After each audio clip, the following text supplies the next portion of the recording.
Chapter 7, Launching a Nation. Section 4, John Adams's Presidency. We'll start off today's lesson by talking about the election of 1796. And even though George Washington warned at the end of his presidency to avoid political parties did form. One political party was headed by a man we've talked about, Alexander Hamilton, the Secretary of Treasury, and he helped found a party called the Federalist Party, which supported a strong federal government. Then we have a second party called the Democratic Republican Party that was founded by Thomas Jefferson and James Madison. That's these two guys here. And they wanted to limit the power of the federal government. So in the election of 1796, we had four candidates running for president. For the Federalists, you had John Adams and Thomas Pinckney. And for the Democratic Republicans, you had Thomas Jefferson and Aaron Burr running for president. Now remember, with the election process, whoever comes in first is the president, whoever comes in second is the vice president. So the election took place, and if you look at our little election map over here, the Federalist, John Adams, will just narrowly defeat the Democratic Republican Thomas Jefferson by a narrow margin of 71 electoral votes to 68. And John Adams becomes the president, and Thomas Jefferson becomes the vice president. Now, both these men are from separate parties, which you can imagine will cause some conflict. Just a little background on our second president of the United States, John Adams. During the Revolutionary times, he was a leading patriot. He was a lawyer. He helped defend the 5 British soldiers who fired him in the crowd in the Boston Massacre. Now you might think, well, that doesn't sound too patriotic, but it did give the idea that our country was based on that everyone deserves a fair trial, regardless of who they are. He was also a foreign diplomat. Now, for Adams, he had the difficult task of following up a very popular president, George Washington. Washington had a lot of dignity. John Adams kind of lacked that a little bit. He seemed kind of stuck up, kind of snobby, even though really he wasn't. But he was respected for his hard work, his honesty, and his intelligence. One of Adams' early goals was to improve relations with France. Because, France and the United States, even though France helped us in the Revolution, there's been some little stormy relationships, especially after the French Revolution and the French War, where we didn't choose a side. There was always some little naval confrontations between the French and the U.S. French sometimes impressed sailors. What I mean by that is they took sailors off American ships and made them work for the French ships.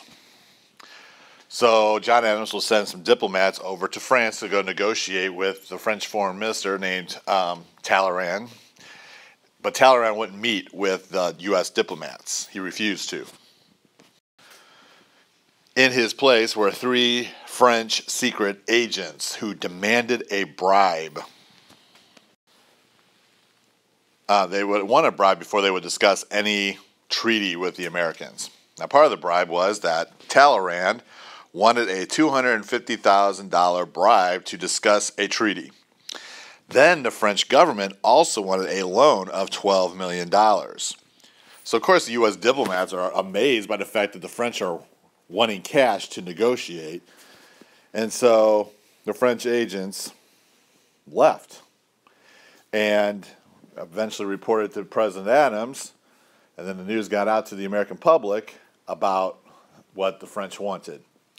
These secret agents of the French were called X, Y, and Z as kind of code names, and so this became known as the XYZ Affair. And Americans were just outraged, and many Americans wanted to go to war with France because they didn't like the fact that the French are bribing us. And a popular quote of that time period was that Americans would pay millions for defense, but not 1 cent for tribute.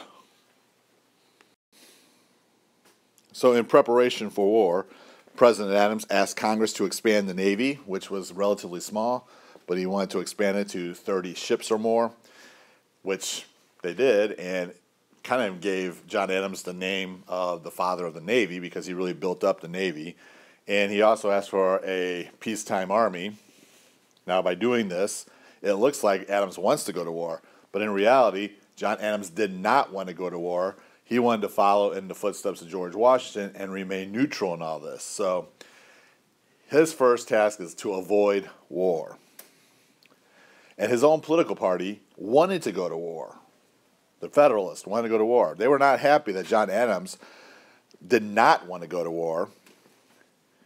And it exasperated even further when it wasn't an official war, but a naval battle between the French and the U.S. out in the Caribbean. It's kind of called a quasi-war, took place. But even after that war, that little mini-war took place in the Caribbean, Adams still did not want to go to official war with France. Eventually, both sides will sign a treaty. Now, while this gobbledygook with the French are taking place, some new laws are being passed by Congress. It's called the Alien and Sedition Acts. It's two different laws, really. The first part is the Alien Acts, which allowed the president to arrest or deport any foreigners who were deemed dangerous. Now, the opponents to this would be the Democratic Republicans, because many of their supporters were immigrants from other countries, and they felt like that this was being done purposely to stop any kind of immigrant or supporter of France from voting in the next election. The second part of this law was the Sedition Acts, which forbade anyone from publishing or voicing criticism of the federal government. As a response to the Alien and Sedition Acts, Thomas Jefferson and James Madison wrote something called the Kentucky and Virginia Resolutions that argued that the Alien and Sedition Acts were unconstitutional. They supported the idea that states could challenge the federal government. That ends Section 4.